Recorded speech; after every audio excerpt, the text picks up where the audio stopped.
The Dolomites are like a dream. Every corner you turn comes with a wow moment or a gasp because the landscapes look too good to be real. But planning a trip here? That is a different story. There are potential pitfalls, things to know in advance, and a lot of decisions to make if you want to get the most out of your time here. We went through all of that and thankfully came out the other side having had the best week exploring this stunning part of Italy. So to make your trip prep a whole lot easier, here are 17 things we wish we knew before visiting the Dolomites.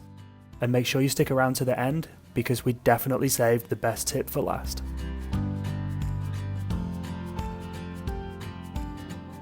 We're going to get started with the landscape and the geography of the Dolomites. Yeah. And obviously there's mountains, there's forests, hiking trails, lakes. It's everything. It's an UNESCO site and it is super beautiful. But the thing that might surprise a lot of people is it doesn't feel very Italian. That is true. You are always saying grazie, but then you will actually hear a different thank you more often. Yeah, so the number one language spoken here isn't Italian, it's German, because it's really close to the Austrian border and it feels sort of like you're in a German town at times with the architecture of the buildings, the food, you'll see strudel and things like that on the menu. Yeah. And like Danielle said, they'll be saying danke and things like that. You usually get addressed in German first, which is definitely something we didn't expect. The main region around here is called South Tyrol, and it was actually once Austria, so that's where the architecture and the food and the language sort of comes in, and once you know that, it sort of makes a little bit more sense. Absolutely. That definitely took us by surprise, but you're going to absolutely love it here because the beauty, we're not even going to be able to do it justice because it is stunning. It really is.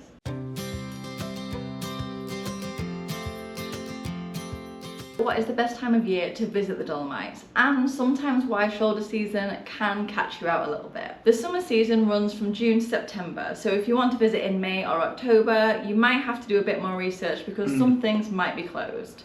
Yeah, road tolls, refugios, which we'll explain a little bit later because they're amazing. Yeah. And even some mountain passes, if the weather's bad, they can be closed, so definitely you're going to have to do a little bit more research beforehand. If you are going to visit in the summer months from June to September, it is going to be busier because that's when most of the tourists will be there, so you are going to have to book things in advance.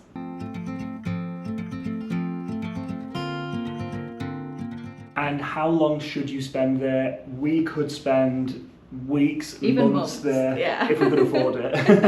If we could afford it, yeah.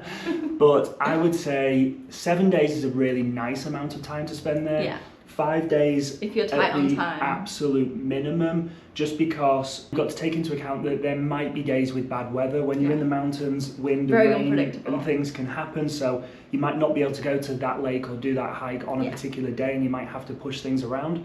So yeah, I think allowing a couple of breather days, probably 7 days would be Plus, really great. You are going to want a small break after some of the hikes. If you're really big into hiking, sometimes a day at the hotel or a spa is exactly what you need. Exactly. And we're not going to lie, once you get to these places, you're going to want to spend as long as possible there because it is so good. You're going to find it hard to leave.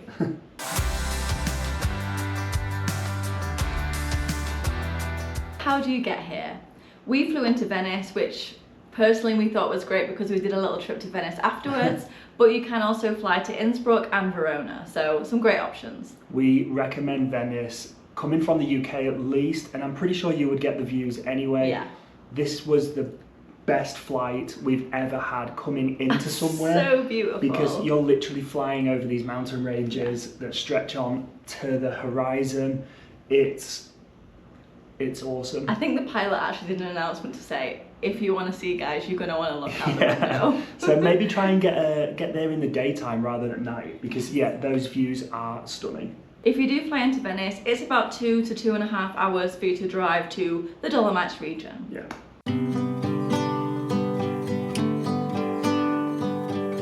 So how to actually get around the Dolomites, like we said, it's 2 to 2.5 hours from Venice, so you're going to need some sort of transportation. And there's a few different options. One, which we didn't do, is a camper van. That would be good. It would be really good. I don't know the cost value kind of toss up between paying for accommodation, paying for food out, but getting a car, Yeah. you'd have to figure that out yourself. I do think with the camper van you are going Yeah. to get, obviously it's your home and where you Exactly. sleep, as well as a kitchen, so you can get food, and it might make it a lot cheaper that way. Exactly. There's campsites as well. I'm not sure if there's a mix of free camps and paid campsites too, so. But you have so much freedom if you do have a camper van. Yeah. We've done van life in Australia, we've done it in New Zealand. It's an amazing way to live, and we saw people camped up in campsites. People did free camp. Yeah. I don't know how legal it is, but we saw people doing it.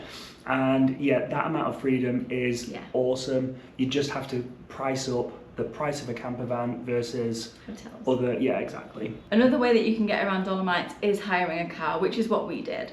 We hired a car with Discover Cars, and we were able to quite easily go from Venice Airport, get this little shuttle bus, free shuttle bus to where we pick the car up, and then go from there. It was super seamless and easy process. Their prices were really good. Yeah. And yeah, we had an amazing brand new car.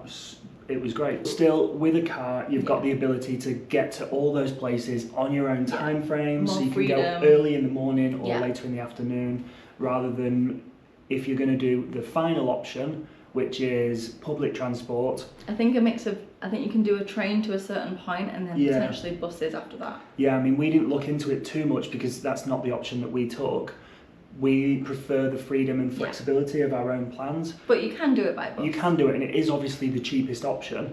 You're going to be limited in the main sort of tourist hotspots, so your Lago de Braes and things like that. For some of the other hikes and things, you might struggle to get there. Yeah, and if you want to do any sunrises, obviously, I don't know if the bus runs that early. But as we said, this is the cheapest option. Yeah. So you just have to price up all three and see which one fits your budget.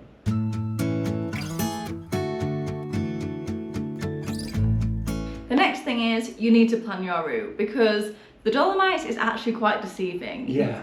You think it's not far between places, but you literally have to go around the mountains. Yeah, it adds some time to your journey. It makes for great road trip views though. It does. Some of the winding roads that twist around bends reveal a mountain or a valley. It's amazing. It's just reminding us of the trip that we had, and it's so good.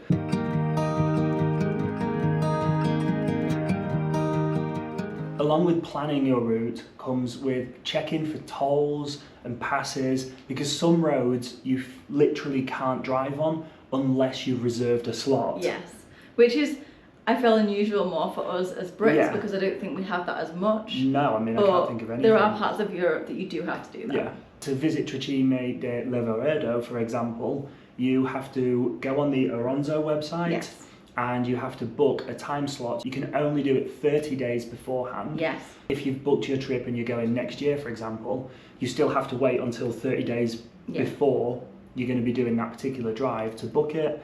And if you book a slot, so you book for 7 a.m, for example, you have 12 hours. Yeah, you have until 6:59 p.m. to stay there. So you can basically tick off Cardini di Miserina, which is a viewpoint short hike, and also Tre Cime di Levaredo. And there's maybe a couple of hikes you can do there up to 5-6 hours. There's also a case of looking at potentially reserving a parking space. If you go into somewhere like Lago de Braes, which is one of the most popular places to visit in the whole of the Dolomites. I think probably maybe the most. We didn't reserve a car parking space. I don't know if you physically have to now, because we were struggling to find a spot. We had to keep driving past car parks. Yeah. So that's something that you can book online beforehand. Yeah, I think there's P1, 2, 3 and 4. We parked in fairly close to Lago de Braes. We didn't have to go too far out to walk there. But it is, I think it was maybe 15 euros. It's quite expensive. And if you overstay, it's very expensive. Yeah. Another thing that's also worth doing is looking into day passes for cable cars and mountain lifts to places like Alpe di Susi and Sakida. We booked a day pass so that we could combine the two in one day. Yeah, if you're going there in the summer and you're not going there for skiing, then you're probably going to do both in one day anyway, because they're right there next to each other. Yeah. And it was way cheaper to get a day pass rather than individual ski lift passes. So if you plan your route and you know roughly what your itinerary looks like, you can plan both of those into the same day and save some money on the day pass.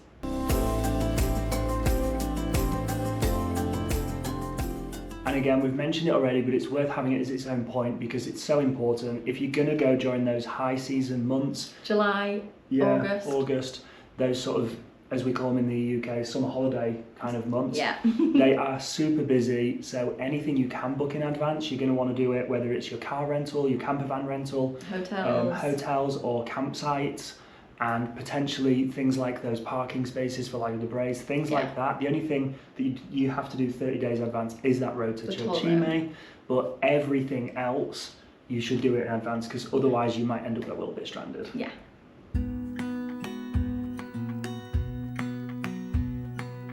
If you are going to rent a car and drive around yourself, you're going to want to look at hotels to book. There are some stunning places to stay in the Dolomites.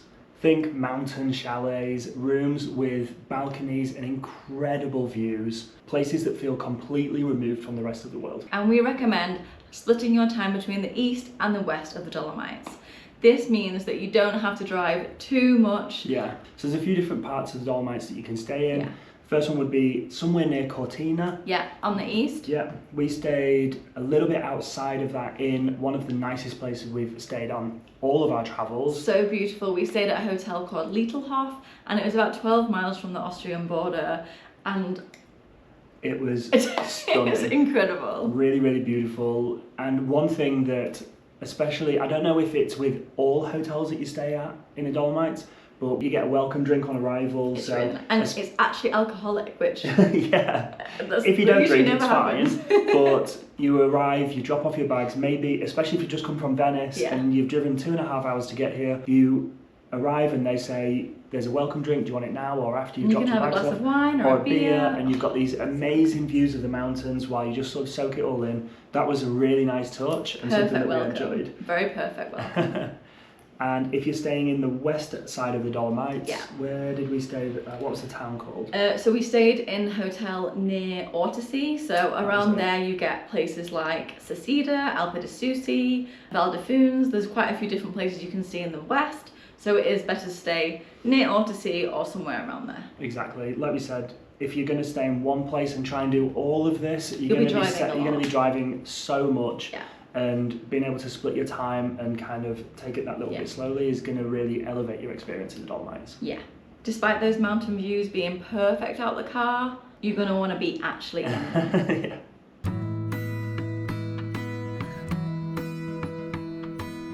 And number 10, probably one of the things that people are most interested in hearing, is it expensive in the Dolomites? We would say the short answer is yes, but you can, I guess, mould the cost to your liking. 100%. There's flexibility on accommodation. Like we said, there are these stunning mountain chalets. There's still other incredible options. There's hostels and things here as well. Yeah. And you can, which we didn't do, and I wish we did actually, you can actually stay in some of the refugios.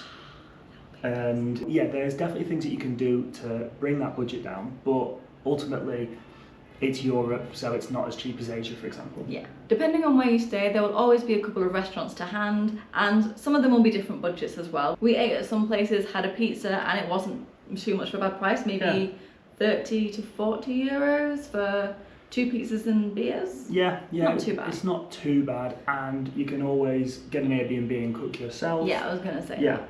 So that's always a good little budgeting travel hack anyway. Yeah. And the refugios weren't too bad. Yeah, and I think worth it because when you're on the hikes and you get to a refugio, you can have a snack or a meal like with amazing views. It's unbeatable. We will get into them a little bit more because if you've not been, you might not know exactly what they are, but that's another point coming up. In terms of a daily budget, if you factor in accommodation, it's going to be very difficult to spend under 100 euros per person per day. So that might help give you an idea. But that's the sort of price that you're looking at there. And while we're on the topic of money, whether you need cash or card, it's always good to have a little bit of cash. If you're in Venice, for example, you don't really need it. You can pay for card everywhere. Even in the Dolomites, I'd say 90% of the time. Yeah. Even in some of the remote refugios, some of them take card. I think sometimes at those remote refugios, you cannot pay by card if you want to go to the toilet, because it's Yeah. it's like €1 or Yeah. 70 cents for the toilet, so you're gonna Yeah. have to have change for that. And some of them do only take cash, and if the internet happens to be down, for example, you might not be able to pay, so it could cause some complications. Always worth having a little bit of physical cash on you as well. Yeah.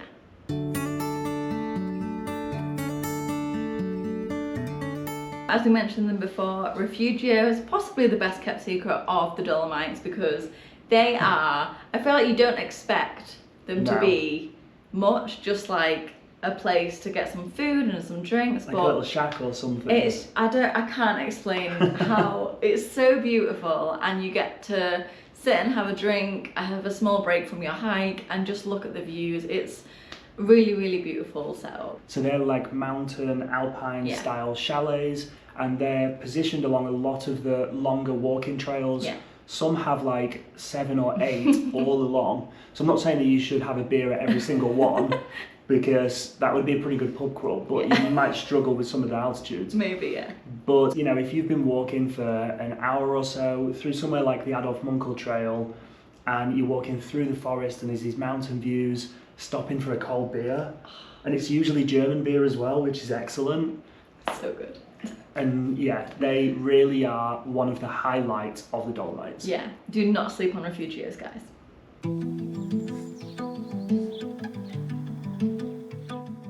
When it comes to some of your longer hikes, or some of your hikes that have kind of like a big dramatic reveal at the Yeah. end, so Lago di Sorapis, for example, there's this bright blue lake right at the end, and it's So beautiful. so beautiful. It's best doing them either really early in the morning, so you'd set off, not necessarily like to get there for Yeah. sunrise, but you'd set off maybe like 5, 6 a.m, because then you've got a 3-hour walk and you're going to be getting there for 9, 10. Yeah. Whereas if you set off at 12, you're going to be hiking through the hottest part of the day, Yeah. especially if you're there during the peak seasons, and then you're going to be doing it all the way back again. Yeah. So we set off for Lago di Sorapis a little bit later. I think like 2:30 p.m. we set off, so Yeah. late afternoon. So as we were hiking up and going through the mountain, loads of people were coming All back coming down. back. So we were like, oh, have we Yeah. just done something here? So it was a little bit hot when we were going there, Yeah. but then on our way back, the temperature started to drop off, and it definitely helps quite a lot when Yeah. you're doing like a 5, 6, 7 hour long round trip hike.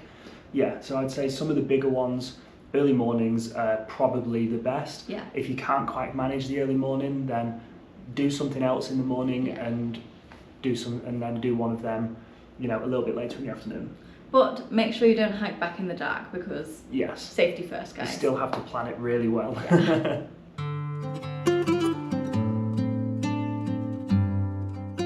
Since we're talking about early morning hikes and also late afternoon and sunset hikes, what should you pack? Yeah, this one will likely catch out a lot of first timers visiting there or doing a hiking trip. But I would say the number one thing, especially if you are going to be doing some early morning hikes and things like that, layers Yes. are massive. Yeah. So things that you can add on and take off with Yeah. ease. So thermals, you know, long sleeve t-shirts, hoodies, jackets, Yeah. that sort of thing that you can pack into a bag really easily, Yeah.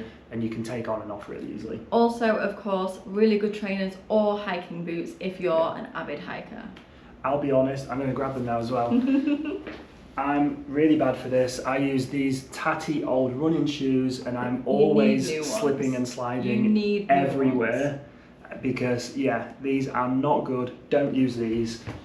Use something more like Danielle's, which are nice, pristine, mixed hiking and training Yes. trainer shoes, or get some actual hiking boots. Yeah. And another thing would be is to pack SPF, because if you're going to be out all day, you're going to need to protect that skin.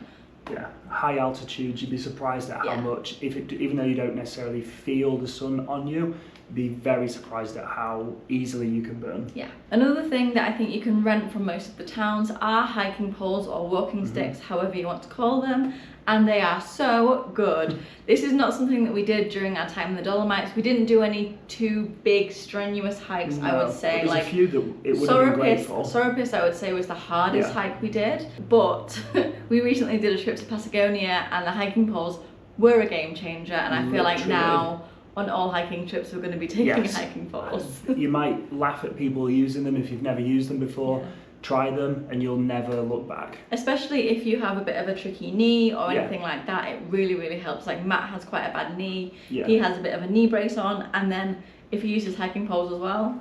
Oh, it was So much literally, better. I can, yeah, sort of. Can walk 10 more kilometres. Exactly, maybe not.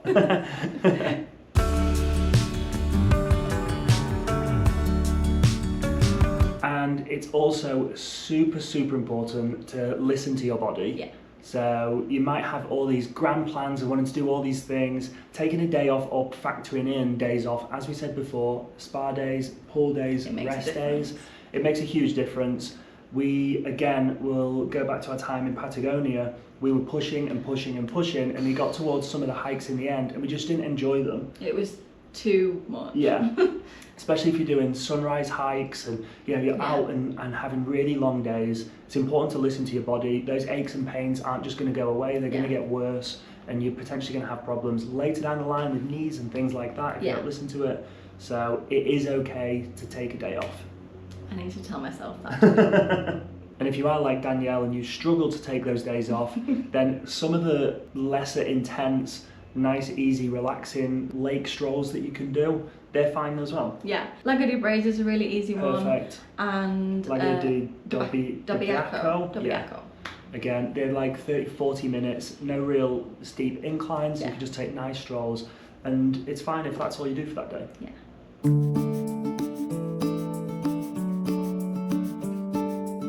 So if you are looking for a day off, or you want to do some short walks rather than some big hikes, we have some great recommendation for no hike places you can visit.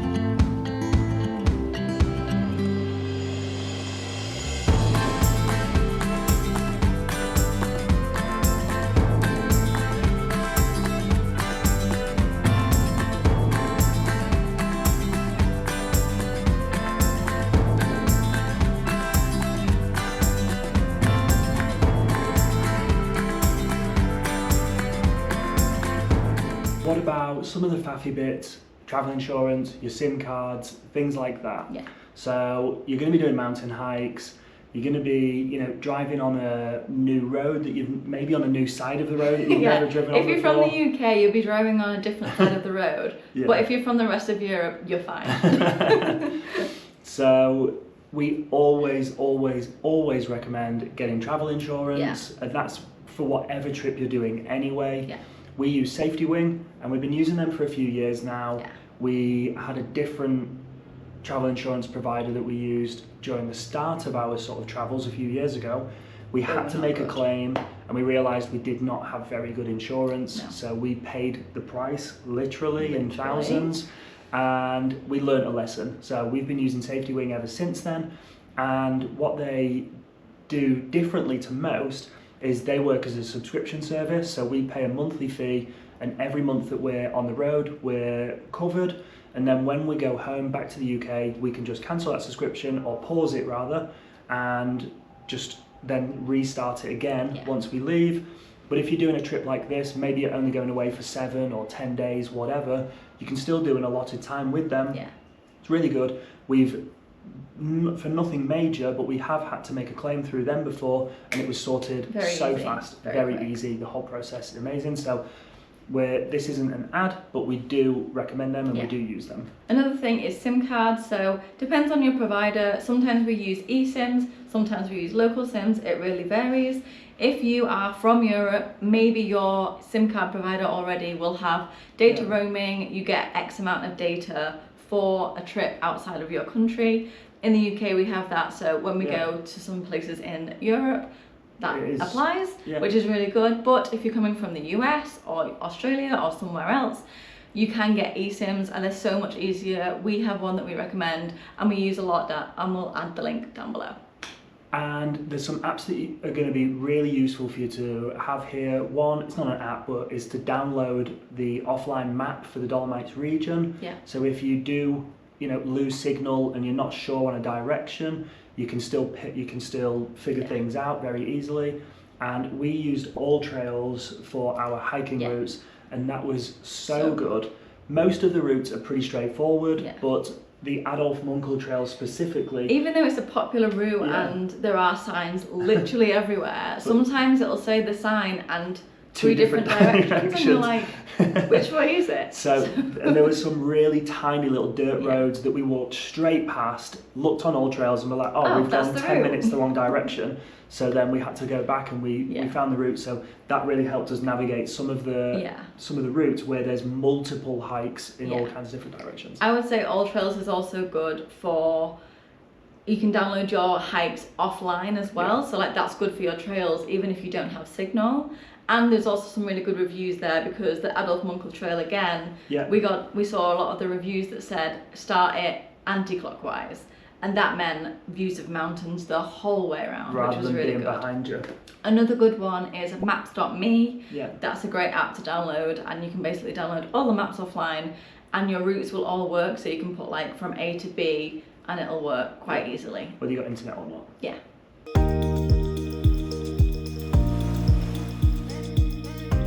And finally, we've got through a lot of the information, and now it's time for all of that stuff that we recommend, all the beautiful spots that you cannot miss when you visit the Dolomites. Yeah.